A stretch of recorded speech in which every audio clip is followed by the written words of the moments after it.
ಗಾದೆ ಮಾತು ಆಳಾಗಬಲ್ಲವನು ಅರಸನಾಗಬಲ್ಲ. ವಿಸ್ತರಣೆ: ಗಾದೆಗಳು ವೇದಗಳಿಗೆ ಸಮಾನ ಮತ್ತು ವೇದ ಸುಳ್ಳಾದರೂ ಗಾದೆ ಸುಳ್ಳಾಗದು. ಗಾದೆಗಳು ಮನುಷ್ಯನಿಗೆ ಬದುಕಿನ ಸರಿಯಾದ ಮಾರ್ಗದರ್ಶನ ನೀಡುತ್ತವೆ. ಈ ಗಾದೆಯು ಶಿಸ್ತು, ಕಠಿಣ ಪರಿಶ್ರಮ ಮತ್ತು ನಾಯಕತ್ವದ ಗುಣಗಳ ನಡುವಿನ ಸಂಬಂಧವನ್ನು ವಿವರಿಸುತ್ತದೆ. ಯಾರಾದರೊಬ್ಬರು ಜೀವನದಲ್ಲಿ ದೊಡ್ಡ ನಾಯಕರಾಗಬೇಕಾದರೆ ಅಥವಾ ಯಶಸ್ವಿ ಅರಸ ಅಂದರೆ ಯಜಮಾನ ಅಥವಾ ಅಧಿಕಾರಿ ಆಗಬೇಕಾದರೆ ಮೊದಲು ಸಣ್ಣ ಮಟ್ಟದ ಕೆಲಸ ಕಲಿಯಬೇಕು ಮತ್ತು ಇತರರ ಕೈ ಕೆಳಗೆ ನಿಷ್ಠಾವಂತ ಆಳು ಆಗಿ ದುಡಿಯುವ ಮನೋಭಾವ ಹೊಂದಿರಬೇಕು.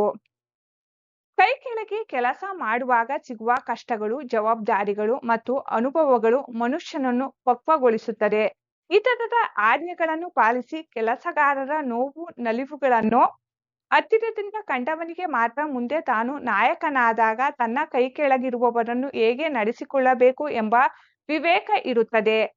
ತಾನೇ ಒಬ್ಬ ಆಳಾಗಿ ಕಷ್ಟಪಡದವನು ಎಂದಿಗೂ ಉತ್ತಮ ಅರಸನಾಗಲಾರ.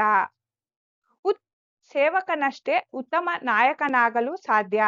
ಯಾವುದೇ ಕೆಲಸವನ್ನು ಸಣ್ಣದು ಎಂದು ಕೀಳಾಗಿ ಕಾಣದೆ ಶ್ರದ್ಧೆಯಿಂದ ದುಡಿದು ಅನುಭವ ಪಡೆದರೆ ಭವಿಷ್ಯದಲ್ಲಿ ಉನ್ನತ ನಾಯಕತ್ವದ ಸ್ಥಾನಕ್ಕೇರಬಹುದು ಎಂಬ ಸಂದೇಶವನ್ನು ಈ ಗಾದೆ ನೀಡುತ್ತದೆ.